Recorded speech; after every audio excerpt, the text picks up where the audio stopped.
Quem é que nunca afirmou que cor-de-rosa é coisa de menina? Ou que toda loura é burra? Que todo francês é arrogante? Que o japonês é inteligente? Que o Paraguai é terra de produtos falsificados? Bom, infelizmente, todos esses estereótipos e muitos outros fazem parte do nosso cotidiano e de muitas sociedades. E pode acreditar, quase sempre eles estão errados. Vamos falar sobre eles com a ajuda dessa jornalista e professora da Casper Libero, que vem nos visitar, que é a Roberta Brandalize. Obrigado, Roberta, por ter vindo. Boa noite, Rony. Prazer. Obrigado, meu amor. Que bom vê-lo. Dois. Você sabe que... Por favor, está na sua casa, Roberta. Nós fazemos sempre a nossa reunião de pauta lá no meu camarim com toda a turma. Você sabe que toda a nossa produção é bacharelada em rádio e TV aqui na Casper, que é considerada a faculdade de excelência nesse mistério. O que elogiaram você, e eu me lembro que na minha época de cursos acadêmicos, quando a gente elogiava um professor, é porque o cara é bom mesmo. Porque tem uma miríade de professores, às vezes muito chatos, às vezes não sabem nada, dizem que sabem tudo. Mas você sabia tudo e era muito querida por eles. Eu fico tão contente, muito feliz de Pode ver ficar. Os estudantes aí semeando e frutificando. Claro, tudo que a gente dialogou. Extremamente competentes, todos eles. Roberto, você é uma grande estudiosa do estereótipo. Eu estava falando contigo agora em off, que isso fez parte, inclusive, da sua tese de doutorado, que é do lado de uma doutora né, em comunicação. Explica pra gente o que são eles, esses estereótipos. Olha, Rony, quando a gente está diante de algo que a gente não conhece, alguma coisa desconhecida em alguma medida, ou diante de alguém que parece diferente da gente em algum aspecto, imediatamente a gente tenta criar uma explicação para aquilo que a gente não conhece, para aquilo que nos parece estranho. A gente tenta criar essa explicação para saber o que esperar do outro, em termos de atitudes e valores, por exemplo, e para saber como que a gente vai agir em relação a esse outro. É aí que entram em cena os estereótipos. São criações culturais, elaborações que a gente cria para saber o que esperar diante do que a gente não conhece. Só que tem um problema, né? Esses estereótipos são sempre uma super simplificação da realidade. Eles não são construídos pensando naquele sobre o qual a gente está falando. Eles são construídos a partir das minhas necessidades de entender o que eu não conheço. As mais variadas sociedades lidam com isso, estereótipos, elas criam estereótipos quando entram em contato com o que é diferente. Então, eles vão surgindo assim, para a gente tentar explicar. Eles podem ser positivos ou negativos. Mas eles sempre são tão simplificados que não dão conta da realidade que eles vêm para representar. E eles, quando são criados também, na verdade, são atravessados por ideologias, pela visão de mundo daquele que está falando, né? Então, o que a gente tem que entender é que, diante do diferente, a gente tem de tentar conhecê-lo, né? A gente tem que executar, em algum momento, a ruptura disso. Se, num primeiro momento, eu crio uma explicação não necessariamente fundada em informação verídica, às vezes o estereótipo é criado com informações com base na realidade. Então pode ser verdade e pode ser... Mas são insuficientes. Tá. Do ponto de vista da lógica, os estereótipos são generalizações apressadas. Tá. Acho que fica mais evidente, assim. Não vamos regionalizar, mas esse é um problema cultural nosso, né, brasileiro. Então, não são só os brasileiros não que quis criam isso. Mas nós temos essa coisa... A gente trabalha muito nesse âmbito do estereótipo. A gente olha muito para o outro, né, a partir de um prisma muito super simplificado. Mas os estereótipos são diversos. A gente aprende a identificar quando a gente começa a se perguntar, quando a gente começa a questionar. Então, por exemplo, como o estrangeiro olha para o brasileiro, como é que o brasileiro olha para o argentino, como é que o brasileiro olha para o paraguaio, para o uruguaio, que é onde entra a minha tese. Por exemplo, em campo, eu percebi que na fala das pessoas e mesmo nas representações televisivas, por exemplo, que eu trabalhei com TV, o argentino sempre é retratado, costumeiramente, predominantemente é retratado como rival. O estereótipo da rivalidade Brasil-Argentina. Adoro a Argentina. Eu também, eu morei na fronteira com a Argentina durante 6 anos, eu tenho paixão, né? Adoro a Argentina, como adoro o Paraguai também, Exato. Como adoro o Uruguai. Paraguai não é terra de contrabandido. Eu nunca vi isso. Então, esse foi um grande drama que eu encontrei em campo, o caso dos paraguaios e do Paraguai. As representações televisivas costumeiramente associam os paraguaios ao crime, algum tipo de crime. É tráfico de drogas, roubo de carros, falsificação, pirataria, fuga de suspeitos de crime no Brasil para o Paraguai. No caso do Paraguai, é tão dramático isso, que se cria um discurso único sobre os paraguaios, a ponto de no Brasil ter pessoas que vão se referir, usar a palavra paraguaio para se referir a alguma coisa falsificada. Isso é grave, muito grave. Você sabe que aí a mídia, né, não tem como não falar dela. A própria mídia contribui para essa propagação de estereótipos. Por vezes, isso que você mencionou, a questão do espanhol, por vezes, alguns filmes que são lançados para falar sobre... o brasileiro fala espanhol, por quê? Porque mercadologicamente vai vender melhor, né? Então, aí isso passa pelo mundo, pelos consumidores desses filmes, uma ideia... Olha como eles veem o Brasil, é isso, tá vendo? Exatamente, olha, esse é um dos documentários. Esse é um documentário. Michael Caine, meu brother. Isso. Eu trabalho esse documentário em aula com os meus alunos. Olha. Se chama Olhar Estrangeiro, é da Lúcia Murad, de 2005, e ele é toda uma análise sobre como filmes franceses, norte-americanos retratam o Brasil. Então, em sala de aula, eu trabalho os mais variados tipos de estereótipos e a questão do preconceito e a relevância do nosso papel como comunicadores para romper com esses estereótipos, que precisamos rompê-los. Claro, que isso não existe, nunca vi isso. Porque é falta de informação. Lá em Ipanema, você viu? Sim, eles acreditam que o topless aqui é lugar comum, que o macaco não está na floresta, está na praia. Tem filmes em que cita-se São Paulo como se tivesse praia em São Paulo. É falta de informação. Eu estava em Georgetown, na Guiana Inglesa, uma vez estava fazendo show, fui até lá. Tinha uma foto de São Paulo que o meu baterista tinha. Ele estava mostrando, eu moro aqui.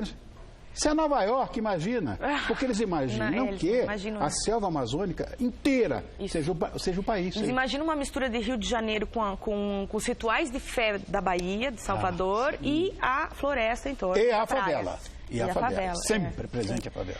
Então, são estereótipos. No caso do Brasil, tem estereótipos positivos e negativos, mas mesmo quando você tem um estereótipo positivo, aparentemente positivo, ele impede você de enxergar além da superficialidade. Quando você trata um lugar, um grupo social, ou uma situação, ou determinados temas, só a partir do prisma do estereótipo, muita coisa importante cai na invisibilidade. É verdade. E isso gera uma série de consequências. Por exemplo, até relação política internacional, macroeconômica.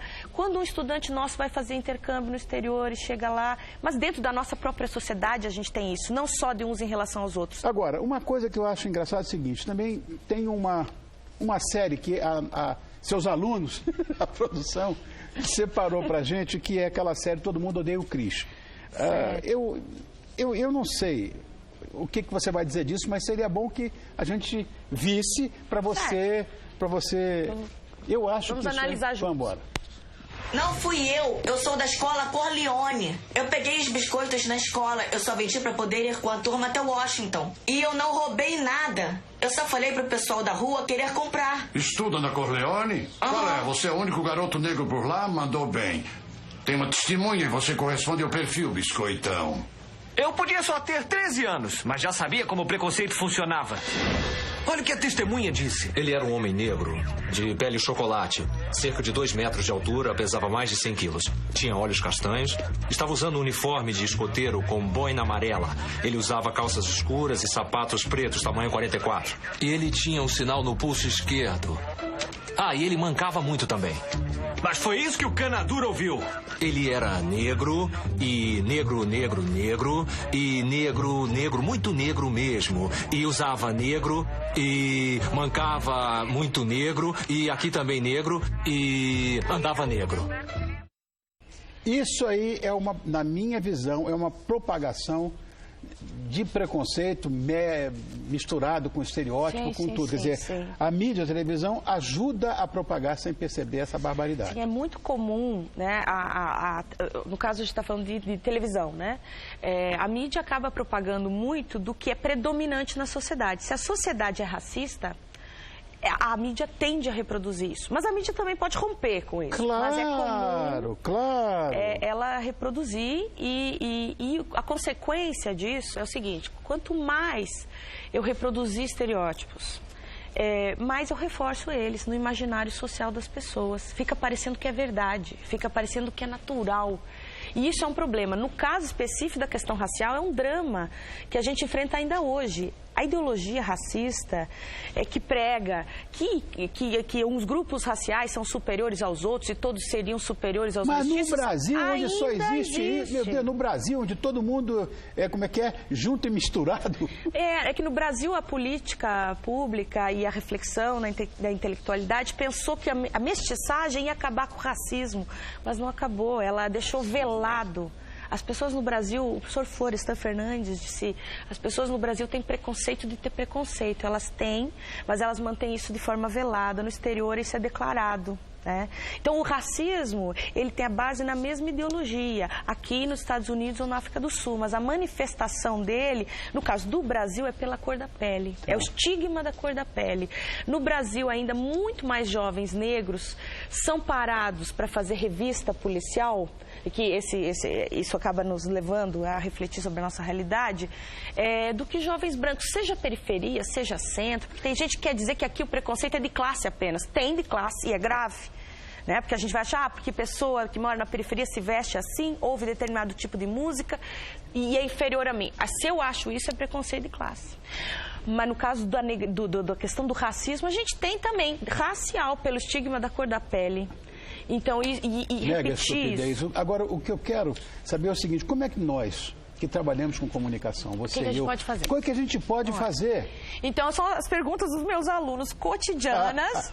E aí eu digo, professora, me ajuda. Eu digo, meninos, meninas, vamos transformar o mundo.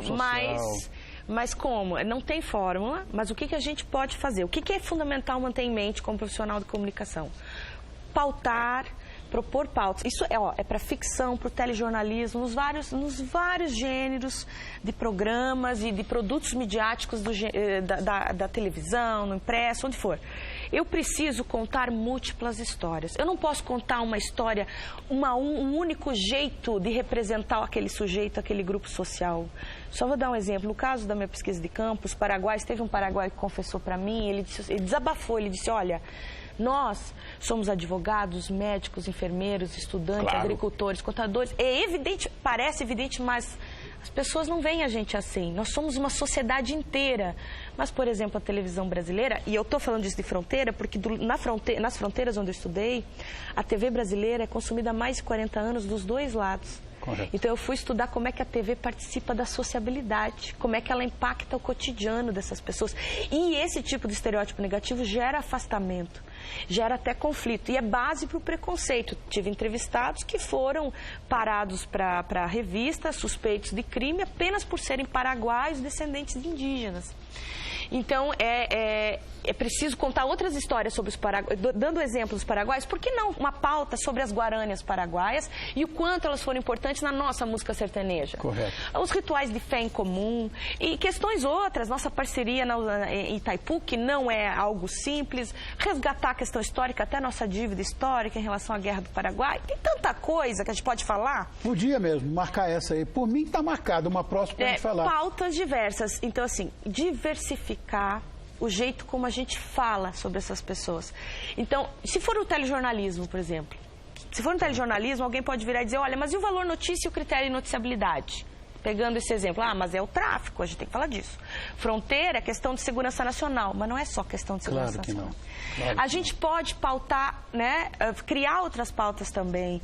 E na ficção, construir personagens complexos, que estejam ali para ajudar o enredo da história a se desenvolver, não só, né, como um secundário, um terciário nessa história, sem relações efetivas na trama. Né? Isso em relação às mais variadas questões. Vamos falar sobre Israel? Vamos falar sobre Israel como um lugar onde se faz tecnologia de ponta? Ou vamos falar só sobre conflito? Precisamos falar sobre conflito. Precisamos enfrentar as nossas mazelas. Mas precisamos olhar para o outro de forma complexa. E entender que o diferente não é inferior. Seguramente. Transformar a realidade é por aí, em comunicação. Roberta, adorei você.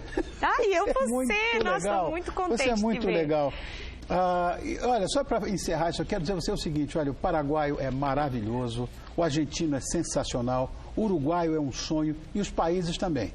Para com essa bobagem você aí. Vai conhecer. como nós fomos conhecer, para você ver como é legal. É preciso conhecer. Isso aí. É preciso conhecer. Roberta Brandalize, muito obrigado, meu amor. Essa aqui é uma jornalista brilhante, doutora Roberta Brandalize, que é professora da Casper Libero. Eu que agradeço a você Obrigado, por esse espaço. meu amor. Para tratar desse tema importante. Vamos falar mais vezes. Obrigado, Vamos, Roberta. com certeza. Obrigado, amor. Óbvio. Fica aí que eu vou só chamar.